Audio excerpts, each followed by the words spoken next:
भुसावळ शहरातील रजा हुसैन प्राथमिक विद्यालयात प्रधानमंत्री पोषण शक्ती निर्माण योजनेत गंभीर नियमितता उघड झाली आहे। पंचायत समितीच्या अचानक पाहणीत विद्यार्थ्यांसाठीचा पोषण आहार शिजवलाच नसल्याचा धक्कादायक प्रकार समोर आला आहे। मुख्याध्यापकांवर कठोर कारवाईची शिफारस देखील करण्यात आली आहे। 27 जुलै रोजी पंचायत समितीच्या पथकाने अचानक पाहणी केली। विद्यार्थ्यांना देण्यात येणारा मसाला भात तयारच करण्यात आला नसल्याचे आढळून आले। भोजनाचा नमुना, चव रजिस्टर आणि इतर नोंदींमध्येही गंभीर त्रुटी आढळून आल्या।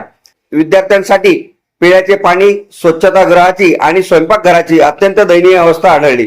प्रसंगी चौकशी अहवालात पोषण आहार शिजवला नसल्याचा निष्कर्ष नोंदवत शाळेच्या मुख्याध्यापकांवर विभागीय कारवाईची शिफारस करण्यात आली। यापूर्वी आठवडाभरापूर्वी याच विद्यालयात अनियमिततेची चौकशी झाली होती, तरीही पुन्हा त्याच त्रुटी समोर आल्याने शिक्षण विभागाच्या देखरेखीवर प्रश्नचिन्ह निर्माण झाले आहे।